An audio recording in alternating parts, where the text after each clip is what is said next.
ఇప్పుడు కవిత వెనకాల రేవంత్ రెడ్డి ఉండి కూడా నడిపిస్తూ ఉన్నాడు అన్న చర్చ జరుగుతూ ఉంది. సో మీకున్న ఇన్ఫర్మేషన్ ఏంది, నిజంగా రేవంత్ రెడ్డి ఉండా కవిత వెనకాల ఉండడానికి అవకాశాలు ఉంటాయి. అంటే ఎట్లా ఉంటాయంటే జనరల్గా ఇప్పుడు కాంగ్రెస్ పార్టీ, ముఖ్యంగా కాంగ్రెస్ పార్టీ పక్కన పెట్టండి, వ్యక్తిగతంగా రేవంత్ రెడ్డి గారిని తీసుకోండి. ఇప్పుడు ఉన్నటువంటి పరిస్థితుల దృష్ట్యా గత 2 సంవత్సరాలుగా మనం చూస్తూ ఉంటే కేసీఆర్ ఫ్యామిలీని తెలంగాణ సమాజం ముందు 2 తెలుగు రాష్ట్రాల్లో వాళ్ళు కల్వకుంట్ల కుటుంబం అంటేనే అవినీతి కుటుంబం అనే విషయంలో ఒక పెద్ద ఎత్తున చేయగలిండు. కేసీఆర్ పైన అవినీతి మరకలు అల్లరి చేశారు, వాటిని ఇంకా బలంగా తీసుకుపోగలిగిండు. కేటీఆర్ పైన సినిమా స్టార్స్ అనుకుంటా అనుకుంటూ కూడా చేయగలిగిండు. హరీష్ రావు పైన ఇప్పుడు కలెక్షన్స్ కావచ్చు 8 మార్కులు పడ్డాయి, ఢిల్లీ లీకర్స్ కావచ్చు కవిత పడ్డది, సంతోష్ రావు మీద అవే మార్కులు పడ్డాయి. సో ఆల్రెడీ ఒక డ్యామేజ్ అంతా చేయగలిగిండు. ఇప్పుడు కాళేశ్వరం స్కామ్లో కేసీఆర్ను జనరల్గా ఇక్కడ పీసీ కమిషన్ రిపోర్ట్ రావడం జరిగింది, కాళేశ్వరం స్కామ్ సంబంధించిన రిపోర్ట్ రావడం జరిగింది. గతంలో విజిలెన్స్ రిపోర్ట్ ఉంది, ఎన్డీఎస్ రిపోర్ట్ ఉంది. ఈ రిపోర్ట్స్ ఆధారంగా రేవంత్ రెడ్డికి కేసీఆర్ పై క్రిమినల్ చర్యలు తీసుకోవడానికి అవకాశం ఉంటుంది. కానీ తీసుకోకుండా దాన్ని సిబిఐ కోర్టులో వేసిండు. ఒకవేళ రేవంత్ రెడ్డి కనుక కేసీఆర్ అరెస్ట్ చేసి ఉంటే కేసీఆర్కి ఈ రాష్ట్ర వ్యాప్తంగా సింపతి అనేది గణనీయంగా పెరుగుతుంది. ఎగ్జాంపుల్ మనం లాస్ట్ ఆంధ్రప్రదేశ్లో చంద్రబాబు నాయుడు జగన్మోహన్ రెడ్డి అరెస్ట్ చేసినప్పుడు ఏ విధంగా రిజల్ట్ వచ్చిందో మనం చూసినాం. సో అదే రిజల్ట్ భవిష్యత్తులో 2028 ఎన్నికల్లో వస్తే ఆబ్వియస్గా సరే సీఎం కేసీఆర్ ఉన్నప్పుడు కూడా పవర్స్ అన్ని కూడా కేటీఆర్ చేతిలో ఉంటాయి. ఇంత ఈ 5 సంవత్సరాలు అంటే ఈ 2 సంవత్సరాలు వచ్చే 3 సంవత్సరాలలో కేసీఆర్ కుటుంబాన్ని పెద్ద ఎత్తున డ్యామేజ్ చేసిండు కదా. సో దాని ప్రతీకారం కేటీఆర్ తీర్చుకుంటాడు కదా ఖచ్చితంగా. అంతకు మించి 100 రెట్లు అనే ప్రతీకారం తీసుకునే అవకాశం ఉంటుంది. సో ఆ పరిస్థితులు రావద్దు అంటే ఈ కల్వకుంట్ల కుటుంబాన్ని విచ్ఛిన్నం చేస్తేనే ఆయనకు పబ్బం గడుస్తుంది, ఆయనకు రాజకీయంగా నిలదొక్కుంటాడు.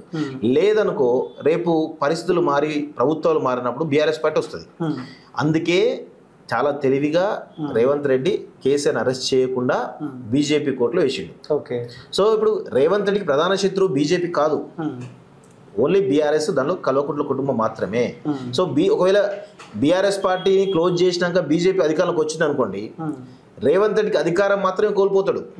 కానీ ఆయనకు పెద్ద ఎత్తున ఇబ్బంది కాదు, జైళ్ళ పాలు కావడం కావచ్చు. కానీ టార్గెట్ ఓరియంటెడ్గా ప్రభుత్వాలు చేస్తే కొంతమంది వ్యక్తులు అవి చేయరు, అవి తక్కువ ఉంటాయి. రేవంత్ రెడ్డి ఒక రకంగా ఈ కాళేశ్వరం కేసు నుంచి రేవంత్ రెడ్డి తప్పించుకున్నట్టు అనుకోవచ్చు, ఎందుకంటే బీజేపీకి అప్పగించినాడు. ఒకవేళ కనుక బీజేపీ కనుక ఈ కల్వకుంట్ల కుటుంబం పైన ఈ కాళేశ్వరం పైన ఎంక్వైరీ చేసి చర్యలు తీసుకోకపోతే సో బీజేపీ కాపాడుతుంది కేసీఆర్ని కుటుంబాన్ని అని చెప్పి రేవంత్ రెడ్డి కూడా ప్రచారం చేసుకునే అవకాశం ఉంటుంది. ఈ ఆలోచనలో భాగంగా సిబిఐకి అప్పచెప్పాడు అనుకోవచ్చా? 100% సిబిఐకి అప్పచెప్పడానికి ప్రధాన రీజన్ ఆయనకి ఒకటే దెబ్బకు 2 పిట్టలు. ఒకటి బీఆర్ఎస్ పార్టీని ఆల్రెడీ ఎంత చేయాలో అంత డ్యామేజ్ చేసిండు. ఇప్పుడు సిబిఐ ఎంక్వైరీ చేస్తే దాని కాలపరిమితి దాదాపు 1 సంవత్సరం నుంచి 2 సంవత్సరం 3 సంవత్సరాలు నడుస్తూనే ఉంటుంది. నడిచినప్పుడు అలా ఇప్పుడు ఈ పీసీ ఘోష్ రిపోర్ట్ తోటమే 2 తెలుగు రాష్ట్రాల్లో చర్చ జరిగింది అవినీతి కుటుంబాన్ని. ఇప్పుడు సిబిఐ తోటి దేశవ్యాప్తంగా వీళ్ళ అవినీతి కుటుంబాన్ని ఒక ప్రాజెక్ట్ అవుతుంది. అంటే దేశం ముందు వీళ్ళను అవినీతి పనులుగా చిత్రీకరిస్తారు రేవంత్ రెడ్డి సిబిఐ ద్వారా. ఇప్పుడు కేసీఆర్ తోటి బీజేపీకి ఏం లావాదేవీలు ఉంటాయి?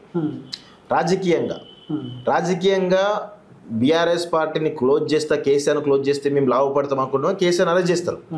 లేదు కేసీఆర్ని మా వెంట ఉంచుకొని కనుక మేము ముందుకు పోగలితే అధికారులకు వస్తాం అనుకుంటే అరెస్ట్ చేయరు. సో ఈ 2 పరిణామాలు రేవంత్ రెడ్డి చాలా తీక్షణంగా ప్రజల్లోకి తీసుకుపోగలుగుతాడు. అరెస్ట్ చేస్తేనేమో ఇబ్బంది ఏముండదు దానికి. అరెస్ట్ చేయకుండా వీళ్ళు కలిసిపోయిన అనుకోండి 100% మళ్ళీ బీజేపీ బీఆర్ఎస్ ఒకటి మళ్ళీ ముద్ర వేసేసి మళ్ళీ ఒకసారి అధికారులు రావడానికి రేవంత్ రెడ్డికి అవకాశం ఉంటుంది.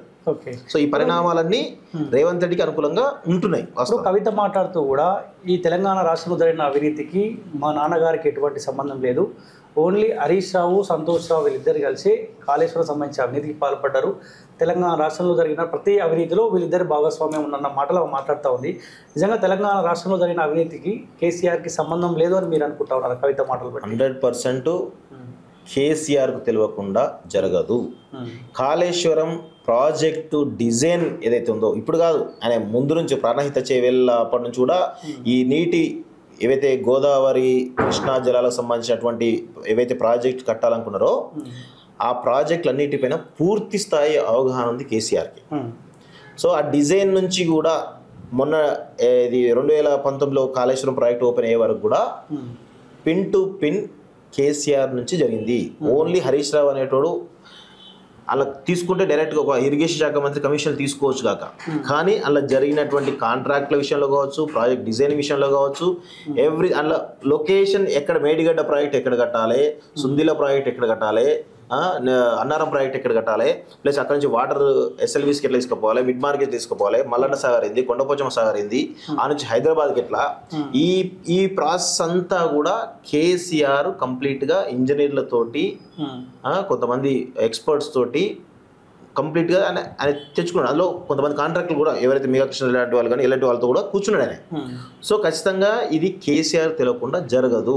ఈ స్కామ్కి పూర్తి బాధ్యుడు, ఈ 10,000 కోట్ల స్కామ్ అంటున్నారో దీనిలో ఎంత కమిషన్లు వచ్చినాయో అవన్నిటి కూడా పూర్తి బాధ్యుడు కేసీఆర్ మాత్రమే, తర్వాతనే హరీష్ రావు. అసలు 2018 వరకే కదా హరీష్ రావు ఉన్నది. 2018 వరకే ఆయన ఇరిగేషన్ మినిస్టర్ ఉన్నాడు. దాని తర్వాత 2016లో స్టార్ట్ అయింది కదా, దాని తర్వాత 2 సంవత్సరాలు కాళేశ్వరం ప్రాజెక్ట్ నడిచింది కదా. 2018-19లో కాళేశ్వరం ప్రాజెక్ట్ నడిచింది, దాని కన్స్ట్రక్షన్ అంతా కూడా. మరి అప్పుడు ఉన్నది మరి కేసీఆర్ కదా. సరే ముందంటే జరిగింది, సరే హరీష్ రావు చేతిలో జరిగింది అనుకుందాం. తర్వాత మరి అంతా ఏంటంటే వాళ్ళిద్దరిని టార్గెట్ చేయాలి. ఇప్పుడు సంతోష్ రావు అనేటోడు ఈమెను ఇబ్బంది పెట్టిండి, రాజకీయంగా ఎదగకుండా నిజామాబాద్లో ఇబ్బంది పెట్టి అనేది ఒక కోపం. రెండోది హరీష్ రావు ఉంటే బీఆర్ఎస్ పార్టీ హరీష్ రావు చేతిలోకి పోతుంది. ఈ 2 కారణాలతో వాళ్ళిద్దరిని టార్గెట్ చేస్తుంది. అసలు దోషులు వాళ్ళే కదా, కేసీఆర్ కదా, తర్వాత కేటీఆర్ కదా.